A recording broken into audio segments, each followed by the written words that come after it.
Hi everyone, it's Rabea and Ben. Yes. It's right tune. It's about tune. Like, yeah. We've got some drum sounds.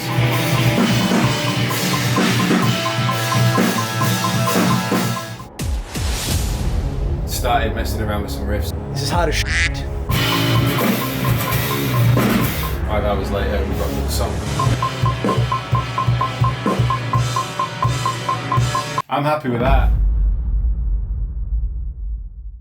Hello everyone, it's Rabea. Hope you're all well. This is the second little update, sort of recording vlog of this track that I'm doing with Ben. Still doesn't have a name, but I'm doing the guitars today at home. As I said in the last video, about the difference between me recording in my studio and recording in my home studio is generally that's for actually tracking. So if I'm tracking drums down there, shooting content, recording guitars like real amps and stuff, I'll do that down there.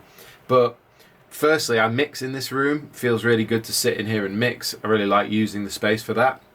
And also, I'm using my plugin to record this song because it's just so easy to dial in the tones, get the sound that you want, and using all the synths and all that kind of stuff.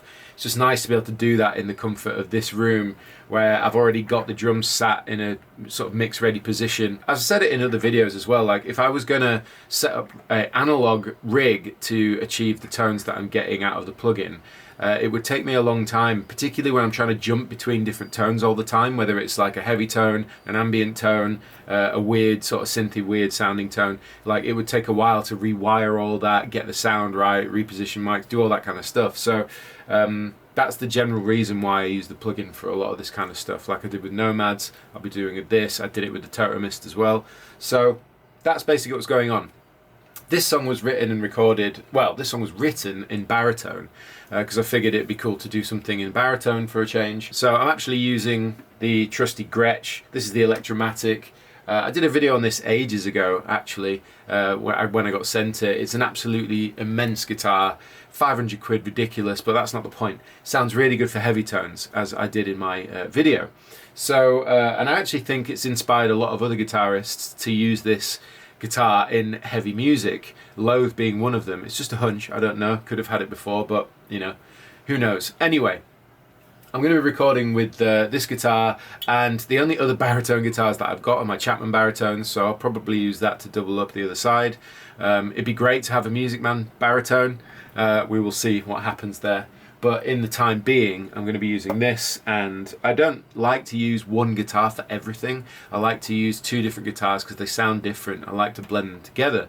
So generally speaking, I will always use two different guitars when I'm recording. So in this case, because the baritones, I've got this, and I've got my Chapman Irithyl Burst to use. So that's what we're going to be doing today. This is the sound that I've got.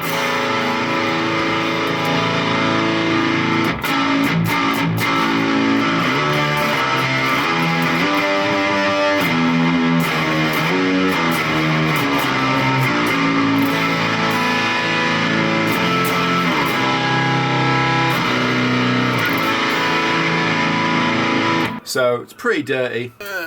Just had to shut the windows, obviously, because neighbours and things like that. I'm going to crack on.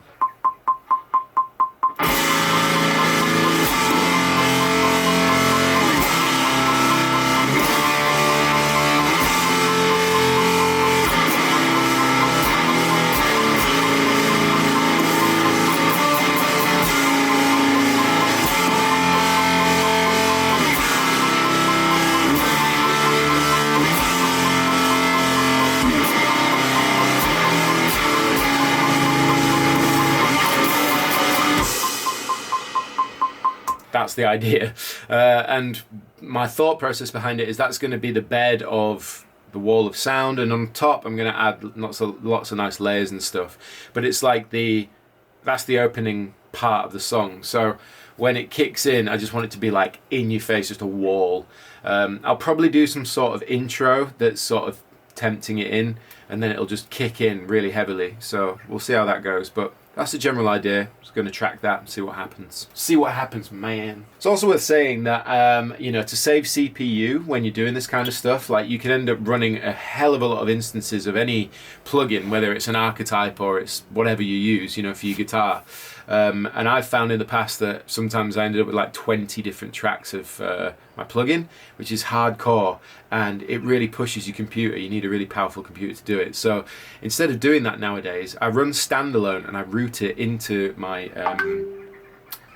just got a WhatsApp notification. What I was going to say was I run it in standalone and then I route that into the virtual instrument channels of my UAD software. It's basically the mix engine that runs the interfaces. And then I route that into Logic, so I'm actually recording the audio of the plugin rather than the DI. Now, you know, a lot of people, including myself, like to record as a DI so that you can go back and change the tone of things if it's not quite working. But to be perfectly honest, that's like a modern day luxury. Let's be fair, for pretty much the whole time that music's been recorded, we commit to a sound. You know, we put mics on the cab and we record what we hear and what we like. So as far as I'm concerned, that's what I'm trying to do with this. I don't really like, aside from saving CPU on the plugin on the computer, I just think, you know, sometimes I just like to commit to the sound and just make it work. You know, if it doesn't, then you have to re-record it. It's simple as that.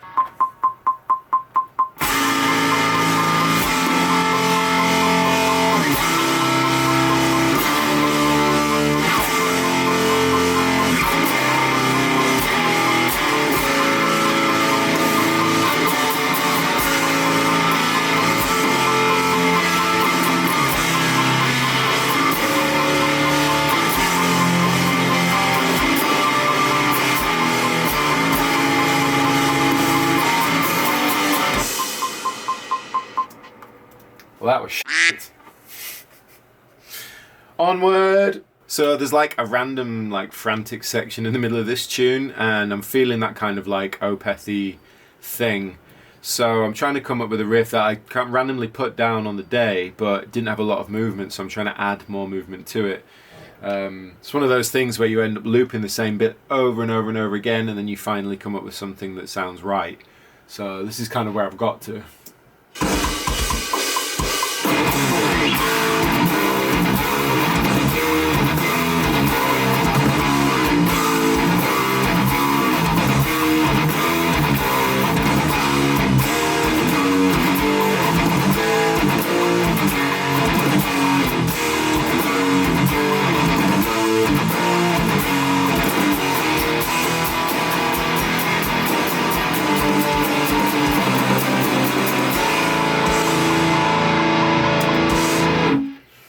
Which I think works. The only bit I'm not really sure about is that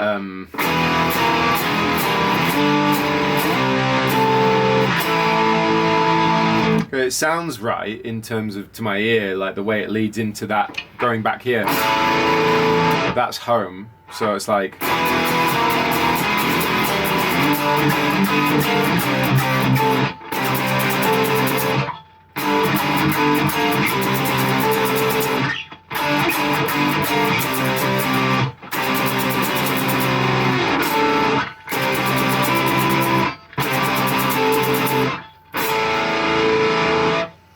and I think as long as there's like layers over the top,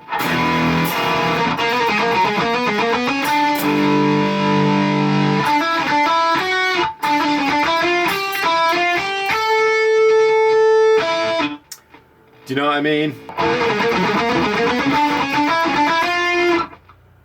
I'll be here for ages, but you get the idea. I'm basically trying to work out the movement of the chords and the runs and the kind of layers all at the same time.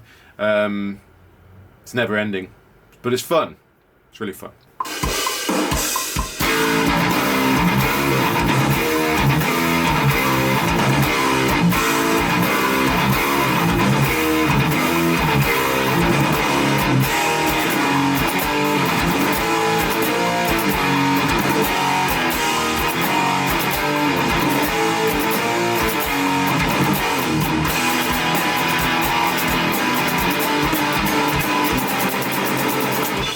That was weird, like the last bit. I was doing it on an upstroke.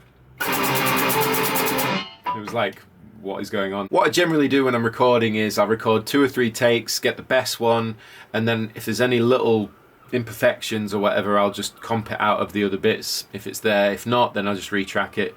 But I definitely Don't like to do that tireless thing where you just go and go and go for the one perfect take where you play it all the way through. I just don't think there's any need to do that. At the end of the day, you just want it to sound cohesive and proper.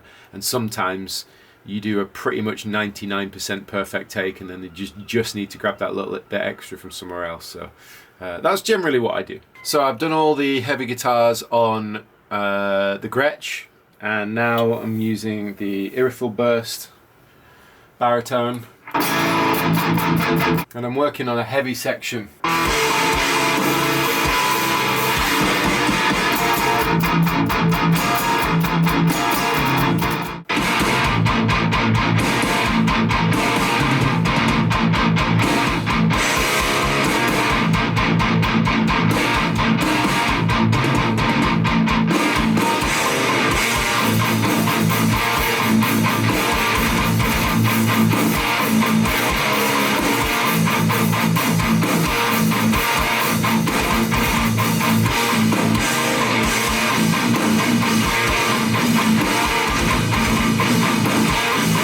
Sounds fat. So all the heavy guitars are done now, except for like the back end of the song where it's really like big and epic. Well, actually I haven't done that yet, but I thought I'd start with all the sort of pushed cleans and crunchy stuff, so that's what I'm working on now. I've done one side already, I'm just trying to get the other side balanced up with it so it sounds nice when it kicks in.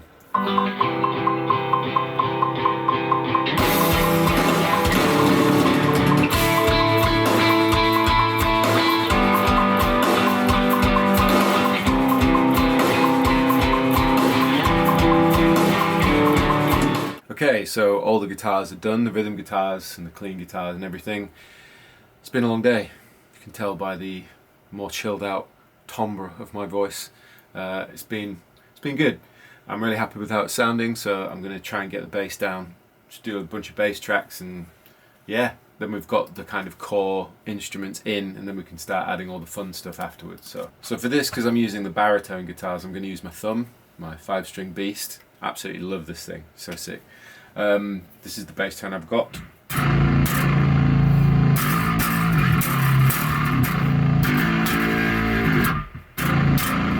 So we're going to try and get the sort of main verse bit down, see how it sounds, go from there.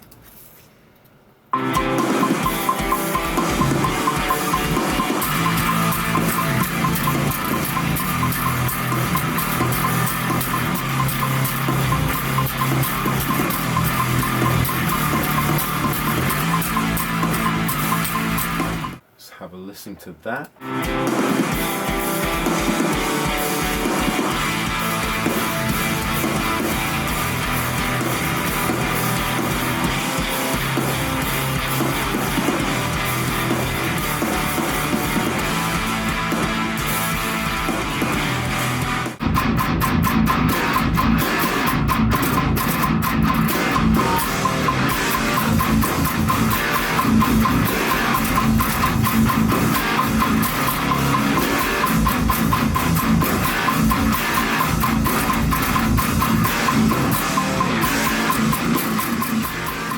Okay, so now I'm on to like day 2 of tracking, I guess. I've done all the heavies, the cleans, the bass, and now I'm moved on to like synths and layers and more of the fun stuff actually. I'm actually in the riffy section right now, getting like baritone with an octave to kind of reinforce those riffs.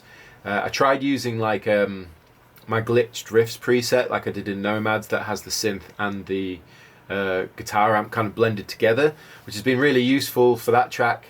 I've used it in this in like the heavy bit, but I've tried to track it over the riff as well, riffy section, and it's got a bit messy, so I'm currently just working on trying to get that kind of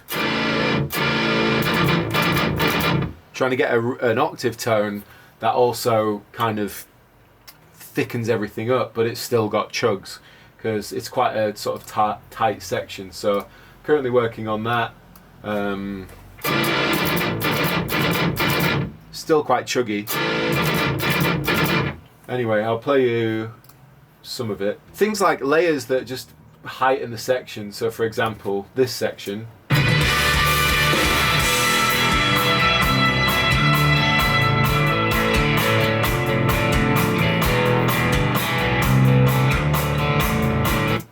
I added this, which is like a octave up layer.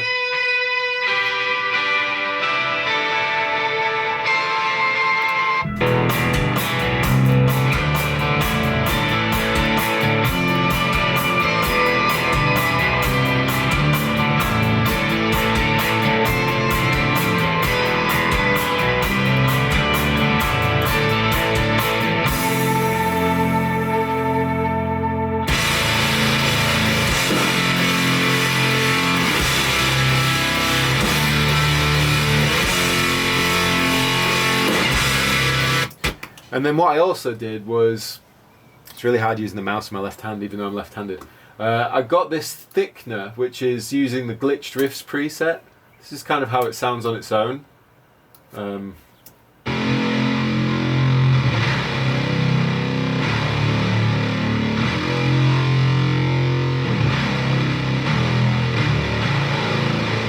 Which is really handy, especially when you're in the big sections.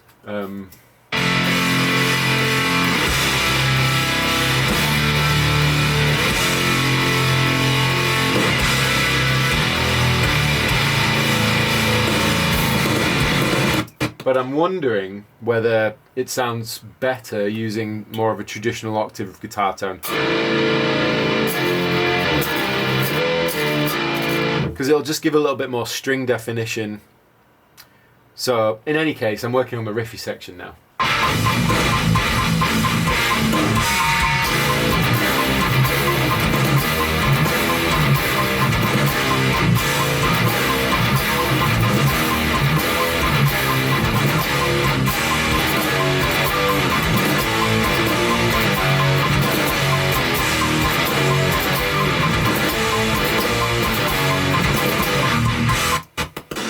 If I play it right, it's also a bit loud.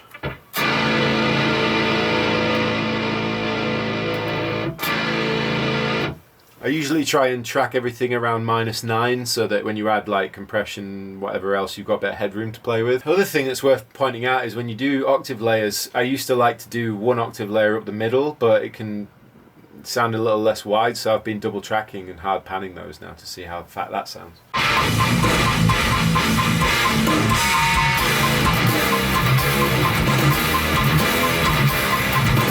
So now I'm looking at doing more background layers, things that, you know, will just heighten the listening experience, so to speak, just highlighting things. So this track that I've labeled highlights is for just that. Often they're the simplest ideas as well, like you're really not doing very much, but it's just enough to really just give a little bit more to the listening experience, especially when it's instrumental. You know, you want to capture the audience. Well, I'm the audience first and foremost. I want to hear it, you know, but when people are listening to this, if they enjoy it, that you want to capture that kind of, oh, that's a cool little sound and that kind of thing. And a lot of the time I find in modern heavy music it's just too complicated, it's overcomplicated, so many things going on that I just think can detract, and people like doing that, you know. There's lots of, it's very popular, you know, at the end of the day, but for me, I just want to hear things that add to the overall harmony and the feel and the arrangement and stuff. So sometimes it can be the simplest idea.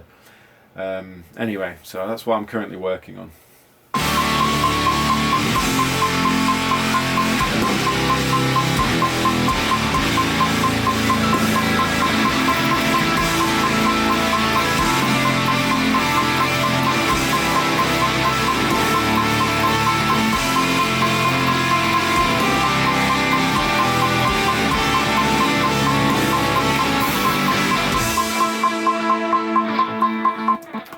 Need that last change.